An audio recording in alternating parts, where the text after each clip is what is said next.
Дорогие телезрители, я рада приветствовать вас на канале Якутия-24. В эфире новый выпуск проекта «Испытано на себе». И сегодня я окунусь в совершенно новую для себя профессию. Сегодня я буду помощником ветеринара, а именно ассистентом. Думаю, сегодняшний выпуск придется по вкусу, наверное, каждому, а особенно любителям домашних питомцев. Испытано на себе. Рядом со мной стоит прекрасная девушка. Хочу вас с ней познакомить. Екатерина, здравствуйте. Здравствуйте, меня зовут Екатерина Портнягина. Я являюсь владельцем ветеринарного центра «Кот и пес». Как давно функционирует клиника? Нашей клинике уже 3 года. 3 года. И штаб, наверное, тоже у вас достаточно большой, сотрудников? Да, достаточно. Так, я сегодня буду ассистентом, да? Попробую себя, скажем так. Наверняка это очень сложная тоже профессия. Не стоит недооценивать. Буду стараться максимально. Тогда предлагаю не затягивать, а пройти в кабинет.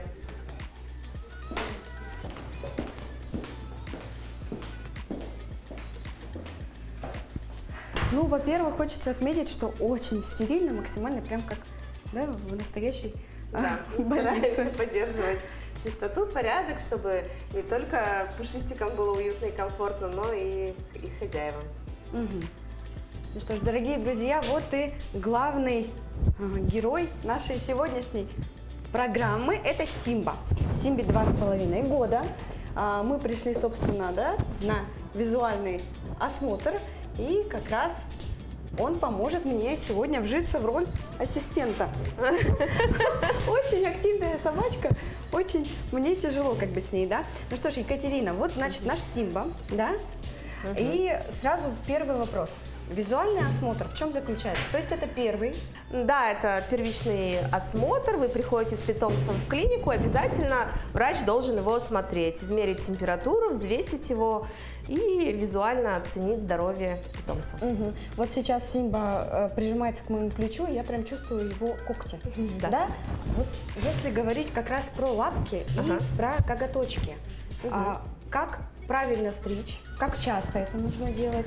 Коготочки обязательно нужно стричь хотя бы 2 раза в неделю. То есть, если вы не справляетесь сами, вы должны обратиться в ветеринарную клинику, либо в какие-либо груминг-салоны. Когти обрезаются у нас до сосуда, потому что когти могут кровоточить. Если когти кровоточат, нужно обязательно остановить кровь, чтобы питомцу было комфортно, потому что, когда задевается сосуд, не очень приятные ощущения остаются.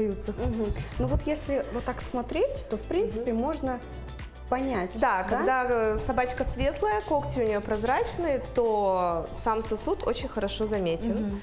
Вот, мы отстригаем ровно до сосуда, и в идеале мы подпиливаем коготь, чтобы он не цеплялся за мебель или одежду. В данном случае у Симбы коготочки отросшие. И по-хорошему их нужно бы отстричь. Да. Занимается этим ассистент. Да. Приступим? Да. Давайте. Стрижем когти мы когтерезом. Это у нас такой инструмент. Сейчас я вам покажу на одном коготочке, как это делается. Это делается очень легко. Фиксируем лапку и отрезаем одним движением. Так. Поддержите его? Конечно. Давайте. Не бойтесь. Главная уверенность. Главная уверенность. Смотрим Вот сосуд. Да, смотрим сосуд, не задевая сосуд, фиксируем коготочек и отрезаем. Вот так. Да. Все, у вас получилось. Так, итак, все коготочки, да? Симба у нас приученный клиент. Очень спокойно реагирует, потому что не все животные спокойно реагируют на обрезание когтей. Большинство приходит нам конкретно на услугу обрезания когтей, потому что дома не справляются со своими питомцами. Многие питомцы просто хозяевам не даются. Чуть-чуть. Маникюр у нас увенчался успехом. Маникюр-педикюр. Да, на это потребовалось немало времени, но тем не менее мы справились, да? Идем дальше. Что касается глаз и ушек. Ушки, конечно же, и глазки мы должны чистить своему питомцу. Также, придя на осмотр, вы можете это сделать в ветеринарной клинике. Просто даже придя на обычную вакцинацию, вы можете попросить врача, он осмотрит все это. Так, а собственно, куда смотреть и где чистить? Ну, в ушко. Прям вот не боимся и Да, выворачиваем? все выворачиваем ушко, смотрим. У него очень чистые ушки, поэтому никакая чистка не требуется. Хозяева дома, видимо, очень хорошо обрабатывают ушки, поэтому То есть прям палочкой, да? ваткой. Ваткой. Ага. Хорошо, понятно. Идем дальше. Что касается глаз, как визуально определить, что что-то вот не то с питомцем? Глазки, если у собачки какая-то аллергия или вообще собачка нехорошо себя чувствует, у нее текут глазки. В данном случае, смотрите, В данном видно? случае видно, что есть потеки, возможно, у собачки аллергия на корм, поэтому нужно обязательно почистить глазки и сказать хозяину, что нужно подобрать ветеринарную диету. То есть это не норма, Это не норма. как в данном Да. случае, да? Хорошо. Бывает, текут глазки и текут ушки, и поэтому... Понятно. То есть нужно будет донести владельцу? Конечно. Хорошо, да. Идем дальше. Что касается шерсти. Правда ли, что шерсть питомца свидетельствует о его здоровье, или недуге каком-то? Да, естественно. Если шерсть сухая, есть перхоть, либо она очень сильно сыпется, это говорит о том, что питомец либо не хватает каких-то витаминов, либо имеется какое-то заболевание. Поэтому блестящая, красивая шерсть, без каких-либо отделений, она свидетельствует о здоровье нашей собачки или кошечки. В данном случае у нас В данном случае у нас все прекрасно. все хорошо, да. Шерсть как бы определяется, собственно, как и у людей на коже. Да, Да? Нужно То есть мы разделять и смотреть. раздвигаем и смотрим. Если никакой перхоти, ничего нет, значит все прекрасно. Бывает очень тусклая, сухая, линяющая шерсть. А как часто нужно купать питомца? Вообще нет ограничений по купанию, главное правильно это делать. Если вы, допустим, дома купаете питомца, вы должны его хорошо высушить феном обязательно, чтобы не было кожных заболеваний, каких-либо реакций, той же перхоти. То есть если собака будет преть и не будет правильно сохнуть, то, конечно же, будут проблемы. А важно ли чем? Конечно, Специальные шампуни это должны обязательно. быть специальные профессиональные шампуни для питомцев, которые продаются в специализированных магазинах. Вот, допустим, у нас есть магазин, там большой очень выбор профессиональной косметики и для кошек, и для собак, и универсальная косметика. Есть ветеринарная лечебная косметика, если какие-то дерматиты, перхоть. Есть поддерживающая, питательная, то есть очень большой ассортимент косметики для животных. То есть вот часто бывает, у меня знакомые есть тоже, да, что моют собачку, купают гелем для душа, обычным мылом, да? Совершенно То есть нельзя там, этого наверное, делать. повышенное содержание щелочек, которое плохо влияет, да, на у шерсть? животных шерсть и наши волосы, кожа совершенно отличаются. У нас разный pH с животными. Поэтому как раз-таки из-за человеческой косметики могут возникнуть проблемы с шерстью и кожей у питомцев. Те же аллергические реакции. Ну и что касается визуального, это понятно, да, мы поняли. Но если вот, например, все вот эти вышеперечисленные пункты, как бы в целом в норме, да, но собака чувствует себя не очень, то мы что, сдаем анализ? Обязательно сдаем анализы крови. Да, анализы крови сдаются на голодный желудок, то есть это должна быть 12-часовая голодная диета. Если вы привезли питомца к 10 утра, допустим, да, к открытию клиники, то вы с вечера должны в 7 часов, допустим, его последний раз покормить, и утром уже убрать миску, с вечера больше не кормить, тогда и анализ будет информативный и точный. Если же питомец будет сытый, анализ может быть ложноположительный.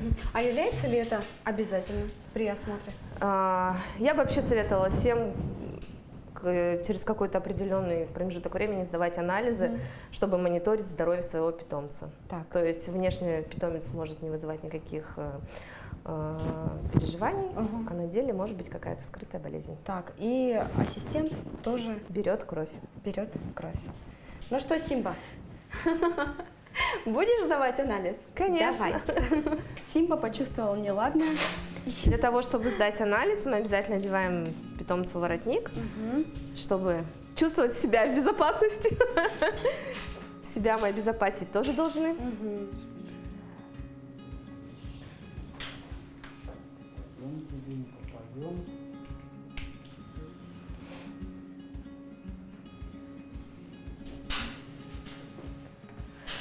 Ну, ассистент, он помогает, да, при заборе крови? Да, конечно. Видимо, держит. Да? Фиксация животного производится именно ассистентом.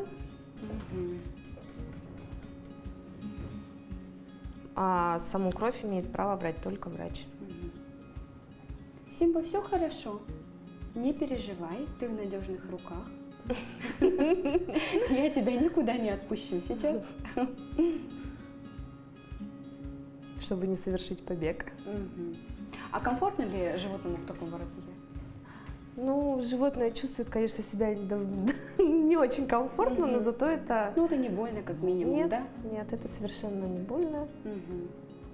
Масса безопасна. Это безопасность врачей и ассистентов. Безопасность, да, это, конечно, главное. И еще такой вопрос. Вот сейчас мы берем кровь. Как называется этот анализ? Это будет у нас общий анализ крови. Общий анализ крови. И он достаточно информативный, то есть Биохимический анализ крови. он показывает общее состояние. Да, он покажет нам здоровье печени, почек. То есть самых поджелудочных. жизненно важных. Да.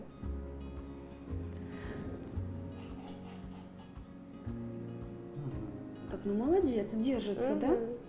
Не дергается. Главное не сглазить. Молодец, Симба. Молодец. Может сбрить? Нет, нам сказали не будет. Ну, да.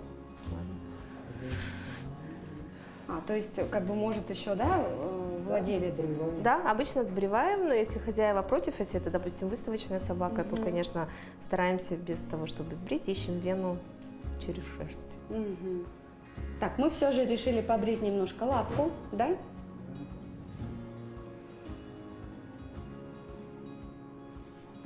Оказывается, с собаками намного сложнее, да? Да, конечно, с питомцами намного сложнее, чем с животными, и чем даже с детьми. Да, вот я аналогию и проводила, да, что детей сложно уговорить. Да. С животными, я думала, попроще, но тут... С детьми можно договориться, можно пообещать конфетку. А с кошками сложно? С кошками еще сложнее, чем с собаками, потому что собаки более подвластны, так сказать, дрессировке, и они более умные, что ли, в этом плане. Кошка очень своенравное, свободолюбивое животное, с которым договориться практически бесполезно. Так, ну вот, дорогие друзья, мы узнали тайны ветеринаров. Оказывается, ветеринары боятся кошек. Это да. Кошки непредсказуемы. Так, ну что, у нас получилось? Так, все, процесс пошел. Симба молодец, с достоинством. Готово. Обязательно фиксируем ненадолго. Потом нужно будет повязочку питомца снять. А когда будет готов анализ? Через 35 минут. То есть это очень Это быстро. практически мгновенный результат. Отлично. Поэтому хозяева не уходят, они обычно сидят, ждут. И уже с готовыми результатами, которые наш врач может им расшифровать, и если потребуется назначить лечение, уходят домой. Ну что ж, Симба с достоинством выдержал это испытание. Теперь мы можем снять с него этот манжет. Воротник. Так, Симба, ты молодец! Так, осталось у нас что по осмотру? Это вес? Да, мы должны взвешиваться. И все. Испытано на себе. Так, теперь у нас осталось Измерить вес нашего Симбы. вес. А скажите, вот когда мы задаемся, владельцы собак, да, животных, вопросом, да, в норме ли вес моего питомца, конечно же, мы в первую очередь идем в интернет смотреть эти таблицы, соотношение роста, веса, возраста. А вот не надо ходить в таблицы, нужно сходить в ветеринарную клинику, где вы обязательно взвешите своего питомца и узнаете, есть ли у него недобор веса, либо перевес. Если у питомца вашего перевес, так сказать, да, нужно обязательно придерживаться определенной диеты, чтобы сбросить этот вес, потому что так же, как и у человека, вес сильно влияет на все внутренние органы. Это может быть и ожирение печени, и на сердце очень сильно, так сказать, Влияет, давит, влияет, да. Поэтому всегда обращайтесь к врачам, взвешивайтесь, раз в месяц можно ходить на осмотры, заодно подстригать коготочки. Вот. Если собака худая и не добирает в весе, также нужно обязательно придерживаться диеты, которую вам пропишет ветеринарный врач, чтобы собака набрала массу и чувствовала себя прекрасно. То есть самостоятельно садить на диету, либо Нет. докармливать лучше Нет, не стоит? нет. Мгм. Ну что, Симба, пойдем взвешиваться? Да, взвешивание у нас проводит ассистент. О, моя задача, да? Да. Так, идем. Сначала нужно что-то нажать. Нет, мы ставим на Сначала весы. ставим Да. собачку и Мгм. удерживаем ее. А, то есть они уже включены? Да, они уже включены, Симба, все, нужно стой, зафиксировать стой, собачку, стой, стой. да, и отпустить ее, чтобы мы 3800. 3800, 3800. да. Наш Симба весит 3800. Это нормальный вес для его возраста, породы. Значит, все хорошо. Да, у нашего клиента все отлично. А сейчас, когда мы уже прошли определенные процедуры, пока мы ожидаем результаты наших анализов, мы можем проводить нашего питомца на УЗИ и в рентген-кабинет.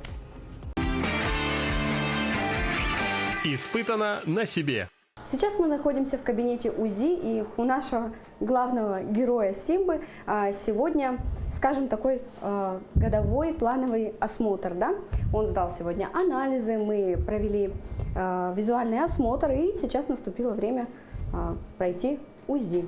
Я сегодня ассистент, ожидаю врача-УЗИста. Здравствуйте. Здравствуйте. Так, ну что ж, мы готовы. Да, положите его на спину. На спинку. Да. Мгм.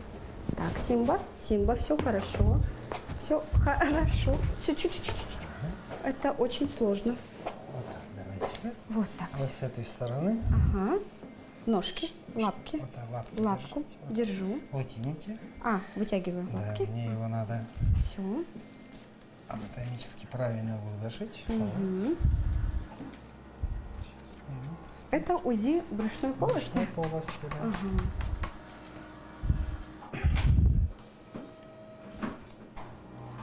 Самое интересное, да, как ведет себя Живот. питомец, да? Спокойно Питомец лежит. очень мочевой пузырь наполненный. Воспалительных процессов нет. Включений нет никаких. Однородная. Селезенка не увеличена. Острая. Нормальных размеров. Почка тоже не увеличена.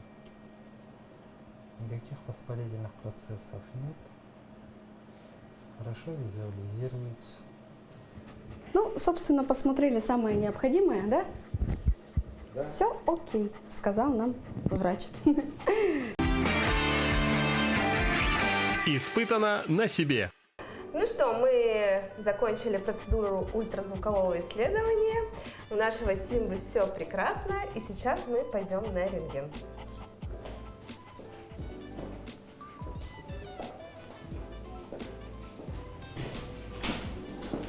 На процедуре рентгена мы обязательно одеваем защитные фартуки.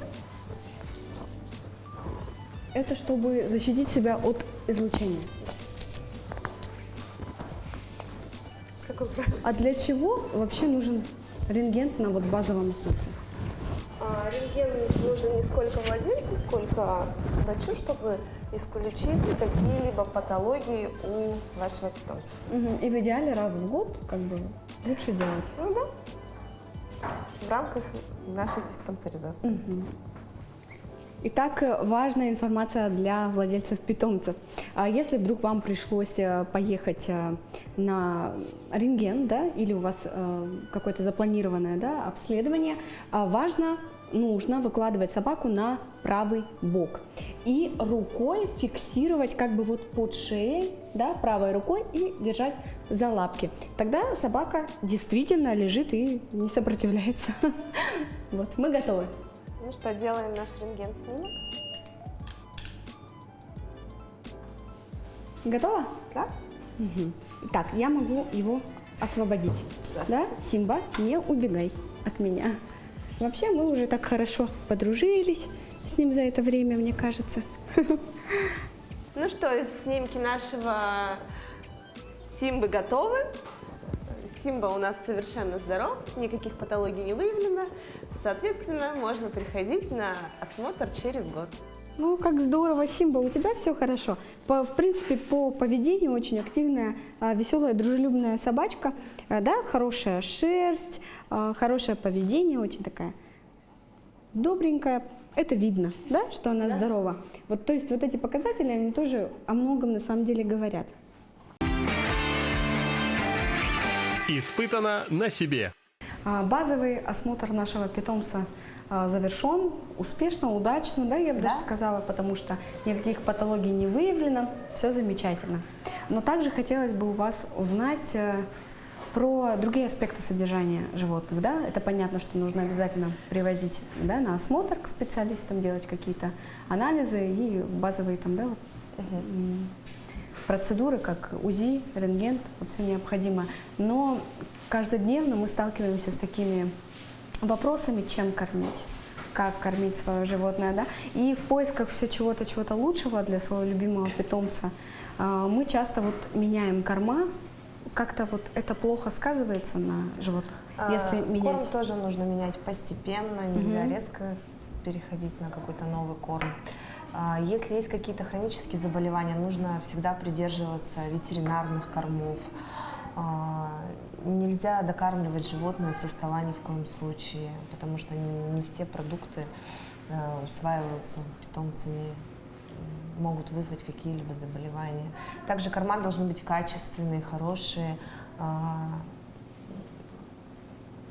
Часто бытует мнение, что вот обычных дворняжек, обычных вот котов тоже, да, ну, беспородных, скажем, всегда спокон веков кормили со стола, да? А животные жили очень долго, были здоровыми, да, и как бы вот так воспитывали, собственно. А когда речь идет о породистых собаках, да, то мы, конечно же, понимая всю ответственность, покупаем, да, какие-то дорогие специальные корма. Вот. Есть ли действительно разница, вот, возьмем собак в дворняжке и в какой-то вот породистой собаке в плане организма, в плане восприятия? Действительно ли, что беспородные, они выносливые? Да, они намного выносливее, и со здоровьем у них зачастую получше, чем у породистых собачек. У породистых собачек бывает очень много хронических заболеваний, как бы не печально это звучало. Предрасположенность генетически уже, да? Да. Они такие очень нежные у нас. А может ли это быть, ну такой сейчас вопрос задам, да, более генетикам на самом деле, ну просто ваше мнение, да, что вот породистые собачки это, как правило, смесь, да, там если ДНК копнуть, там какой породы, наверное, только нет, да, а вот и поэтому как-то вот там оно все замещается, и собачка берет все только лучшее, да, себе в геном ДНК. А когда вот речь о породистой собаке, то, как правило, это только одна порода, нет никакого, да, мешания породы, и поэтому вот именно генетическое заболевание, оно вот из собаки к собаке вот. Возможно. Может быть и так, кстати, да, получается? Но породистых очень собак. Интересная такая тема. На самом деле очень обширная тема, очень интересная, да? Почему так случается? Вот, значит, породистых собак мы кормим только специализированным кормом, желательно премиум класса, конечно же. Да, конечно. А если это, ну, такой распространенный корм, как вискас, да, китикет, что-то, вот, нужно ли подкармливать витаминами? Ну, врачи вообще не советуют кормить животных такими кормами, потому что они зачастую вызывают определенные заболевания. Аллергические тоже, да, реакции? Конечно, да. Ну вот условно мы своих собак, у нас 2 собаки, мы кормим их, мы готовим для них. То есть, да, у нас есть огромная кастрюля, кстати, владельцам больших, крупных пород собак на заметку, да, можно готовить один раз на неделю, и вот этой кастрюли огромной, сколько там, не знаю, литров 10, наверное, нам хватает на неделю, на 2 собак.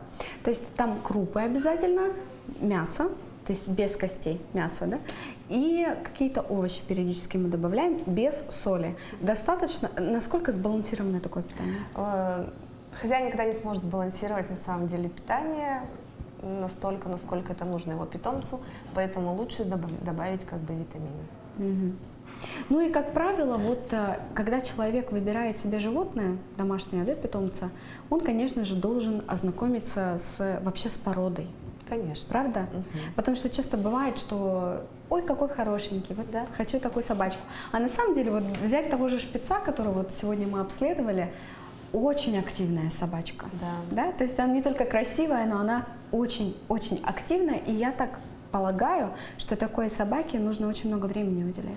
Да, конечно. Но также среди шпицов бывают и спокойные представители породы. Я считаю, что вообще на самом деле темперамент собачки зачастую очень зависит от темперамента его хозяина. Настолько, то есть, да, Да. это как-то откликается? Они очень похожи.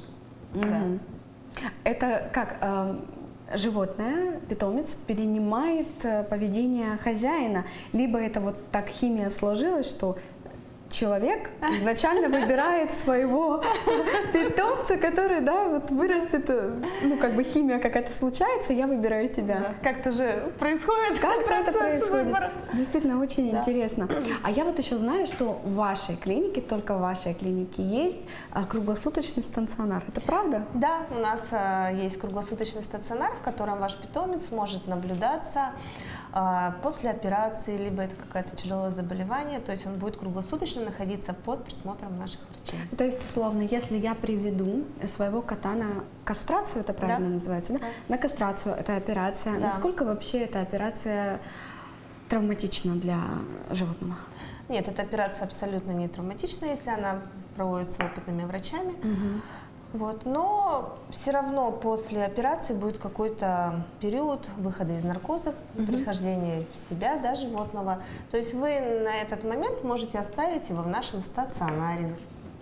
Животное придет полностью в себя, будет себя хорошо чувствовать, вы приедете и заберете его домой. Я думаю, это, наверное, даже предпочтительнее, да? Потому Конечно. что все равно, как бы, несмотря что, да, животное испытает стресс, конечно Да. же, да, что он не дома, но зато по здоровью, как бы, уже владелец будет точно Да, со уверен. стопроцентной уверенностью забирайте здорового питомца домой. Да, это очень здорово. То есть вы расширили клинику, да, получается, и ввели вот такой еще стационар, наверное, потому что были какие-то осложнения после операции, то есть неправильный уход, да, со стороны владельца. Да. Хочется все-таки, чтобы, допустим, после тяжелой там какой-то операции, вот этот послеоперационный период был правильный. Мгм. Который вот как раз специалисты могут Да. оказать, да. И сюда входит и питание, да, естественно, Да, все, уход. полностью, да, процедуры. перевязки какие-то, Да, быть процедуры, может. перевязки. Это очень-очень здорово. А что касается глистогонных препаратов, то есть я думаю, что все равно 90% случаев питомцы, они рано или поздно все равно найдут, да, какого-то паразита. Да, конечно, хозяин может сам принести домой на подошве обуви паразитов, которые попадут в организм питомца, и поэтому нужно обязательно глистогонить 2 раза в год животное. Если это кошечка, допустим, 2 раза в год достаточно. Но если животное употребляет сырую рыбу, мясо, то желательно раз в квартал. Мгм. Раз в квартал это если у нас в пище есть сырое мясо, Да? да? Ага. А еще вот такой вопрос, как действуют глистогонные препараты? То есть это разовая такая акция, да? Да. То есть препарат Да, как бы... полностью сразу очищает организм питомца от паразитов. Ага, то есть никто не застрахован, по идее, через неделю уже может что-то, да, завестись, Ну, теоретически. Да, получается.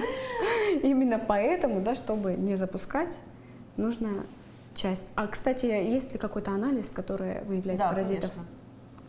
То есть, если есть сомнения, вот мы неделю назад, Да, да, можно сдать анализ. можно сдать анализ. А признаки вот внешние какие-то есть, что вот кажется, у этой собачки паразиты? У некоторых собачек чешется попка. Ага, Да. это тоже когда показатель? А обильное слюноотделение? Нет, это не всегда является признаком. Ну, информативнее, конечно, Да, сдать. конечно, лучше сдать анализ. Мгм. Ну, либо просто регулярно глистогонить своего питомца. В этом нет никакой сложности. Мгм. Если хозяин не может дать сам глистогонный препарат, он может прийти к нам в клинику, допустим, и получит здесь таблеточку. Мгм. А уколы? Как-то можно заменить таблетку на укол? Просто, мне кажется, моего кота не обмануть. пасть ему вот как-то, знаете, Существуют различные... насильно не открыть. Существуют различные способы. Допустим, у нас в аптеке продаются таблеткодаватели. Мгм. То есть клиент может купить у нас глистогонный препарат с таблеткодавателем и дома самостоятельно дать. Мгм. Очень интересно, да? Медицина развивается во всех своих, да, направлениях, и теперь есть даже вот такие препараты, да, специальные. Очень интересно. Кстати, если есть возможность, хотелось бы взглянуть на этот чудо изобретения. Да, конечно. И вот еще такой вопрос, мне просто самой интересно очень, есть ли у вас профдеформация? То есть, когда вы смотрите на улице на животных, да, что вот сразу, ага, вот этому нужно вот это сделать. Да, конечно. Это все-таки Это у имеется, всех да? Имеется, да. И как вам с этим легко живется? У вас есть свои животные? На данный момент нет. Нет животных, да? А вот тоже интересно, как вы пришли к тому, вы же не врач, да? Нет.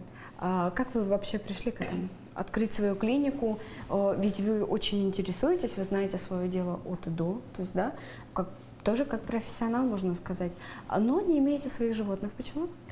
У нас были вообще на самом деле животные, и кошки, и собаки, у нас было 2 королевских пуделя, просто сейчас у ребенка у нашего началась аллергия на животных, поэтому, к сожалению, пришлось...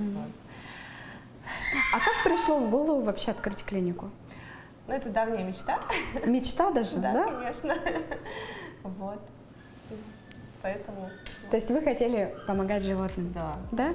Такая очень добрая, светлая мечта, которая суждено было в реальность. Да? Да.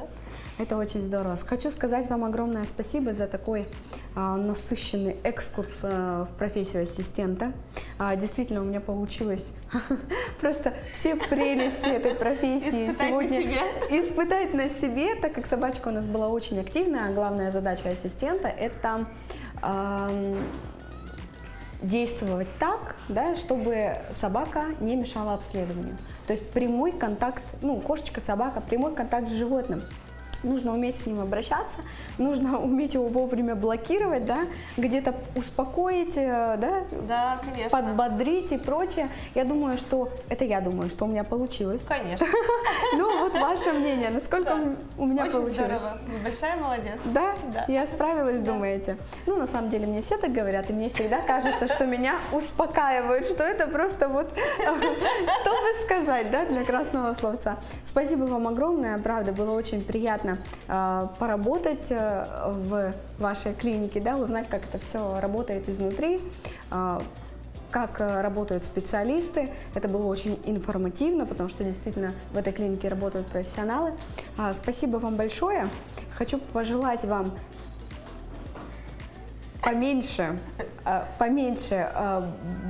больных пациентов, но побольше пациентов, которые будут приходить обследоваться, наблюдаться, да, для хорошего развития, полноценного роста, так сказать. Спасибо вам большое. Да. Спасибо большое, дорогие друзья, на этой позитивной ноте наша передача подходит к концу. Я думаю, всем было очень интересно, каждый смог почерпнуть для себя какую-то ценную информацию, особенно владельцы животных.